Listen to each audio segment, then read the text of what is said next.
Hi, hello, vanakkam. Welcome to Sri Manju Vlogs. இன்னைக்கு Saturday veg lunch என்னன்னு பார்க்கலாம். கொஞ்சம் ஸ்பெஷல். அதுக்கப்புறம் வந்துட்டு நம்ம வீட்ல ஃப்ரிட்ஜை வந்து இன்னைக்கு ஃபுல்லா க்ளீன் பண்ணணுமா, அதுல அங்கங்க கொஞ்சம் காய்கறிகள்லாம் புதைச்சு வச்சிருப்போம்ல, அந்த காய்கறி எல்லாம் இன்னைக்கு யூஸ் பண்ணிருக்கிறோம். இன்னைக்கு கிராசரி டே. ஸோ இருக்கிறத வச்சுட்டு என்னெல்லாம் லஞ்ச் பண்ணிருக்கலாம்னு பார்க்கலாம் வாங்க.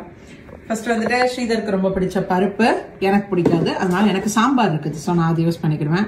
அப்புறம் இது வந்து வெண்டைக்காய் கூட்டு, இது வந்து குட்டுவுக்கு வந்து வெண்டைக்காய் மேகி மசாலா போட்டா பிடிக்கும், ஸோ அதனால கொஞ்சமா அது பண்ணியிருக்கிறேன்.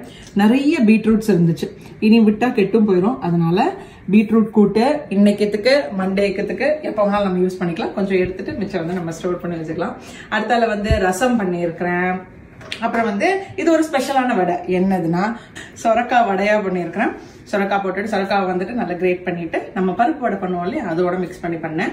நல்லா சூப்பராகவும் இருந்துச்சு, மொறுன்னு இருந்தது. அப்புறம் பார்த்தீங்கன்னா எனக்கு வந்து கேசரி டெம்டிங்கா இருந்துச்சு, அதனால நேத்து கேசரி பண்ணியிருந்தேன். ஸோ அந்த கேசரியில கொஞ்சம் தான் சாப்பிட்டோம், டெம்டாச்சு கொஞ்சம் போல தான் சாப்பிட்டோம், அதுவும் இன்னைக்கு எடுத்துருக்கிறோம். பப்படம் இருக்குது, எஸ் அவ்வளவுதான். அப்புறம் வந்து இன்னைக்கு நைட்டுக்கு டின்னரும் சேர்த்தே நான் சொல்லிடுறேன். டின்னருக்கு வந்து இன்னைக்கு பூரி, அதுக்கப்புறம் சன்னாவும் ஊற வச்சிருந்தோம். ஆக்சுவலா பிரேக்ஃபாஸ்டா ஆகக்கூடியது, பிரேக்ஃபாஸ்ட் சாப்பிட்றதுக்கு இன்னைக்கு டைம் இல்லை, அதனால அதை டின்னரா கன்வெர்ட் பண்ணிட்டோம். ஸோ சன்னாவும் பண்ணியாச்சு. இவ்வளவுதான் எங்க வீட்டு லஞ்ச். என்ன கண்ணுமா, என்ன லஞ்ச் இன்னைக்கு? வெஜ் லஞ்ச் இல்ல? சோ உங்க வீட்டுல என்ன லஞ்சுங்கிறது மறக்காம கமெண்ட் பண்ணுங்க. பாய்.